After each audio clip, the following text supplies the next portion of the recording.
नमस्कार दोस्तों, आपका स्वागत है टून कॉर्नर टीवी से। हमारे साथ जुड़े रहने के लिए चैनल को सब्सक्राइब करें और कहानी के अंत तक हमारे साथ बने रहिए। अगर कहानी अच्छी लगे तो लाइक और शेयर जरूर करें। ये कहानी एक भयानक मंजर को दर्शाती है। तो चलिए कहानी शुरू करते हैं। खौफनाक गांव की दास्तां। रात का अंधेरा था और शौर्य अपने दोस्तों के साथ कार में गांव काली खेड़ा की ओर बढ़ रहा था।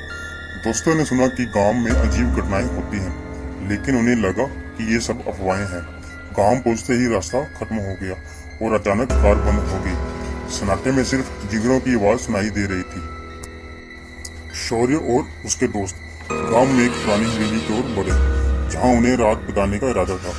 हवेली की दीवारों पर पुराने निशान और खून के धब्बे दिखाई दे रहे थे। जैसे ही वे अंदर गए, एक बूढ़ा आदमी उन्हें टकटकी लगाए देखता हुआ बोला, तुम्हें यहाँ नहीं आना चाहिए था। अब तो अंधेरा हो गया है, भाग भी नहीं पाओगे।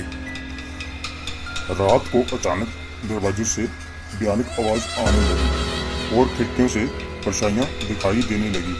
सबको लगा उन्हें कोई देख रहा है। शौर्य ने बाहर झांका तो उसे गांव की गली में कुछ औरतें सफेद कपड़े पहने दिखाई दी।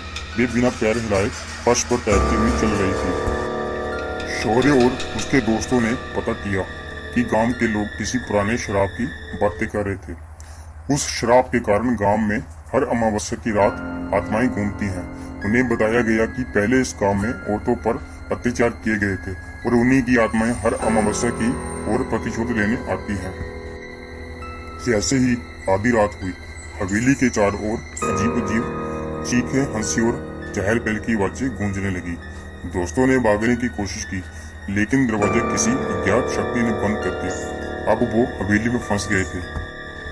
शौर्य की नजर अचानक एक पुरानी तस्वीर पर पड़ी, जिसमें गांव के कुछ लोगों की तस्वीर थी। लेकिन चौंकाने वाली बात ये थी कि तस्वीर में शौर्य और उसके दोस्त भी थे।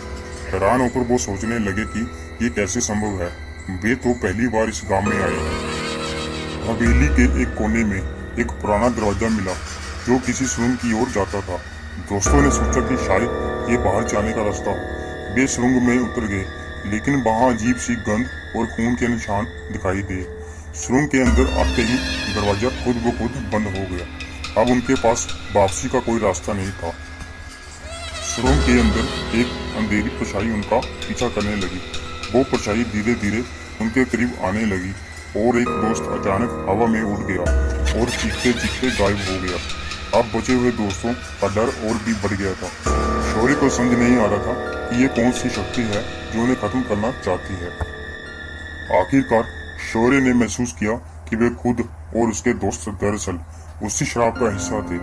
वे इस गांव में पिछली जिंदगियों में उन निर्दोष औरतों के अत्याचारी थे और उन्हीं के कर्मों का फल भुगतने यहाँ आए थे। उसी क्षण उन पर झपटी आत्माएं उनकी पीड़ा को समझती हुई शांत हो गई। अगले दिन सुबह के उजाले में गांव के लोग उस हवेली में आए और उन्हें शौर्य और उसके दोस्तों की कोई निशानी नहीं मिली। अब गांव में एक और कहानी जुड़ गई थी। कहानी उन शहरों वालों की जो गांव के शराब से खुद को नहीं बचा पाए। और इसी तरह कहानी का अंत होता है।